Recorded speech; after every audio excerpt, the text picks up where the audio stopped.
I have a dream that one day this nation will rise up and live out the true meaning of its creed.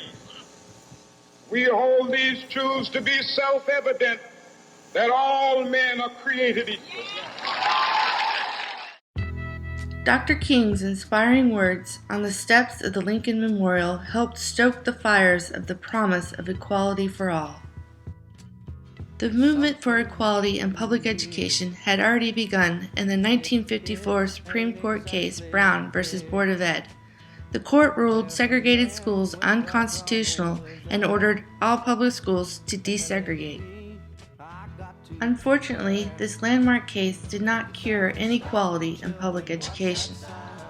In fact, in some areas of the country, desegregation of public schools was the catalyst for white flight, or the large-scale migration of whites from mixed urban areas to more homogeneous suburbs. Almost 60 years later, public schools, especially in the North, are as segregated as ever. Today, urban schools with the highest poverty rates suffer by comparison to suburban schools in terms of retention of talented teachers and lack of resources compared to their suburban counterparts. This inequality has led to higher dropout rates and lower standardized test scores in lower income areas of the country. The idea of how to reform public education has become political. Politicians on both sides of the spectrum advocate for some form of the corporate model for schooling, much to the chagrin of education professionals and public school advocates. Some ideas for privatization include charter schools, voucher programs, or tax credit scholarships for private schooling. However, most professionals in public school education are more in favor of a grassroots approach versus a commercial fix. Okay, so this is a book I'm reading right now. Test and Punish: How the Texas Education Model Gave America Accountability Without Equity.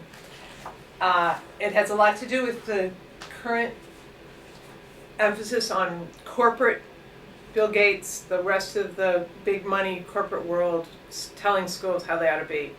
And I think my greatest hope is that we can stop talking about a business model of accountability and start talking about a rescue model of that sounds too patronizing, but where kids who are poor see schools as the place they go for hope, for opportunity, for many things, not to be told that they're stupid or that they can't do what other kids can do or whatever it is. So that would be my hope.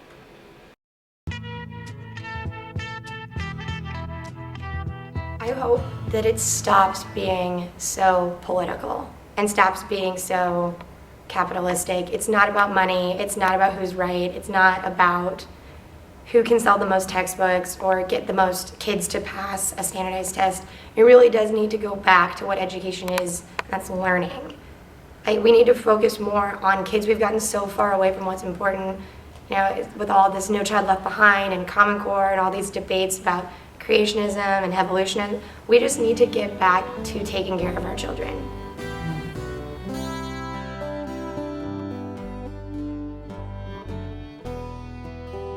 My hope, as we work to reform public education in America, we challenge ourselves to change the traditional hierarchy of desirable schools by deliberately making the highest poverty, lowest performing schools the most coveted places to work. I believe reforming education with equality in mind for all children is paramount to any meaningful change in education.